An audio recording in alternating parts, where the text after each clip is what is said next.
आपके साथ दीप्ति। आइए रुक करते हैं आज की खास खबरों के साथ। डॉक्टर नरोत्तम मिश्रा ने कहा, धीरे धीरे कोरोना की स्थिति नियंत्रित हो रही है। डिस्चार्ज होने वालों की संख्या लगातार बढ़ रही है। निजी अस्पतालों की समिति भी बना दी गई है। अब समस्या नहीं होने पाएगी, न ही किसी के साथ अन्याय होगा। आज सीएम खुद ग्रामीण स्तर तक खुद जुड़ेंगे। ऑक्सीजन के क्षेत्र में अब सरप्लस है। कोरोना कर्फ्यू के परिणाम अब धीरे धीरे सामने आने लगे हैं। एमपी ने सभी क्षेत्र में अपने आप को मजबूत किया है। 1 महीने के अंदर कई ऑक्सीजन प्लांट शुरू हो जाएंगे। कमलनाथ द्वारा ममता बनर्जी को एमपी में बुलाने पर बयान। पश्चिम बंगाल की जिस तरह से हिंसा आई है, जिस तरह से हत्या बलात्कार हुए हैं, क्या ये वही कमलनाथ हैं जो संजय गांधी के मित्र हैं? राहुल को वो नेता नहीं मानते, हो सकता है उन्हें ममता बनर्जी में अपना नेता नजर आता हो। जीतू पटवारी ने प्रभुराम चौधरी को ढूंढ कर लाने वालों को 11,000 देने को कहा था, जिस पर गृह मंत्री का बयान। प्रभुराम चौधरी भोपाल में है, जो नेता दलित वर्ग से है। कांग्रेस उन्हीं पर हमला करती है। कमलनाथ को ढूंढ कर लाए। धीरे धीरे कोरोना की स्थिति नियंत्रण में आती जा रही है, एक साइकिल जैसी बनती जा रही है उसकी। आज हमारे जो पॉजिटिव के नए केस आए थे वो 12,508 हैं, जबकि जो डिस्चार्ज हुए हैं वो 12,562 है। मतलब संख्या धीरे धीरे नियंत्रण में आती जा रही है। महिला बाल विकास विभाग की पहल। एमपी में कोरोना से अनाथ हुए बच्चों के भरण पोषण की जिम्मेदारी सरकार लेगी। स्पॉन्सरशिप योजना शुरू की गई है। मध्य प्रदेश में कोरोना से अनाथ हुए बच्चों की देखभाल और भरण पोषण सरकार करेगी।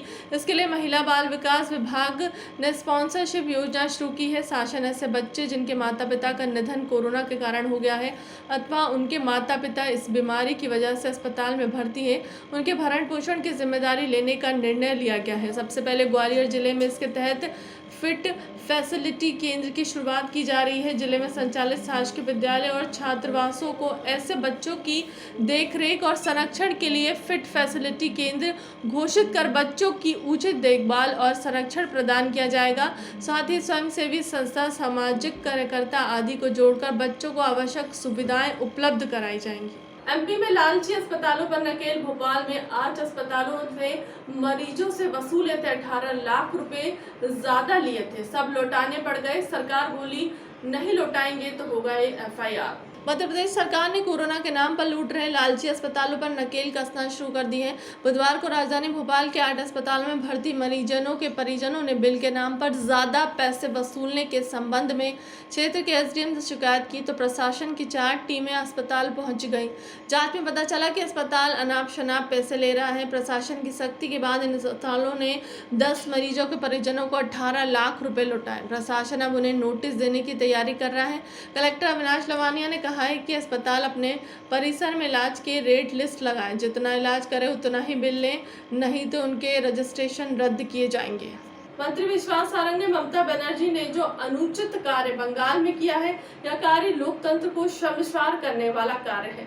स्वास्थ्य मंत्री ने कहा, ममता बनर्जी को जीत का जुनून और मदहोशी स्वास्थ्य के लिए उचित नहीं है। पश्चिम बंगाल में चुनाव के पश्चात जो टीएमसी के कार्यकर्ताओं ने भारतीय जनता पार्टी के कार्यकर्ताओं और आम जनता के साथ जो शर्मसार व्यवहार किया है वह उचित नहीं है, और साथ ही मध्य प्रदेश और पूर्व मुख्यमंत्री कमलनाथ भी इसका समर्थन कर रहे हैं। बातें तो करते हैं गांधी की और हिंसा फैलाने वाली ममता का समर्थन करते हैं, ये कांग्रेस का असली चेहरा है। ममता बनर्जी ने जो बंगाल में किया है वो देश के लोकतंत्र को शर्मसार करने वाला है। जीत का जुनून और इतनी मदहोशी बहुत अच्छी नहीं है स्वास्थ्य के लिए।